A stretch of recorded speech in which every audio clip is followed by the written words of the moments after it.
Monsieur Moussassa, vous êtes l'invité de notre journal. Merci beaucoup de l'avoir accepté. Les entreprises minières doivent payer la taxe sur l'environnement pour compenser les dégâts causés par l'exploitation minière. Mais il y a encore beaucoup de cas de pollution, des destructions même des écosystèmes qui sont dénoncés. Une sorte de paradoxe. Vous, comment vous expliquez cela? C'est un problème d'abord du mental et de la formation de ceux qui perçoivent d'abord ces taxes, ces redevances pour pallier le problème de l'environnement, et ceux qui doivent descendre sur le terrain, constater les dégâts qui ont été faits, faire des études pour savoir à quel degré la pollution est critique et quelles sont les actions à mener pour pallier de telles situations. Quand vous circulez, la ville de Lubumbashi elle-même, après les études qui ont été effectuées autour de la ceinture verte, on conclut que la ville est hautement polluée. Et cet argent, il y a des entreprises qui la payent. Et ce sont des gros montants.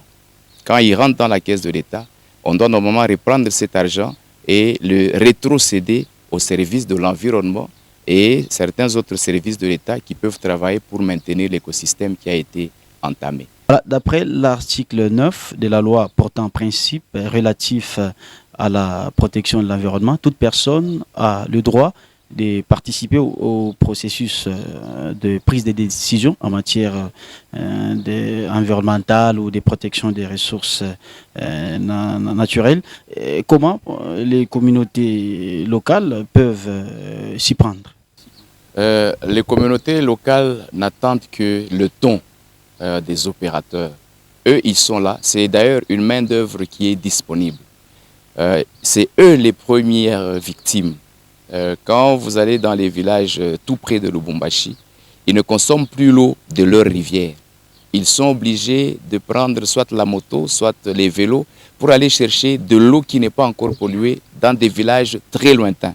Ce qui fait que si le communicateur, c'est lui qui sert de point de jonction entre l'usine qui a pollué et qui a payé ses redevances à l'État avec le service de l'environnement, quand ils descendent dans les villages, il faut chercher ce que nous appelons les équipes de vulgarisateurs qui doivent montrer à cette population que vous courez un danger parce que autour de... Et d'ailleurs, les villageois sont les premiers à être informés. C'est eux qui constatent les dégâts.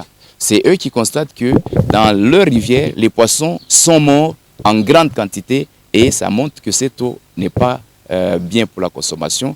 Et leur environnement, lorsqu'ils mettent la sémence en terre, la sémence ne répond pas. Ils se disent non, non, notre sol a été entamé. Donc, voilà, si nous considérons justement cette disposition de la loi qui porte un principe justement relatif à la protection de l'environnement, par quelles actions concrètes ces communautés peuvent procéder pour justement participer aussi à la protection de l'environnement?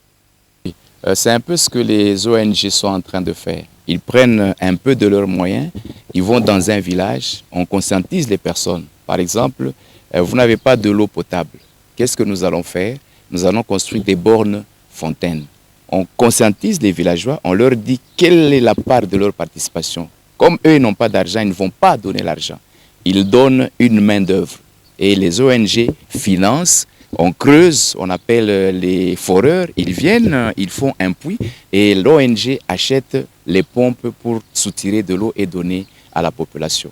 Lorsque vous arrivez par exemple autour de la rivière Kafoubou, on amène l'argent, les communes reçoivent la redevance des entreprises.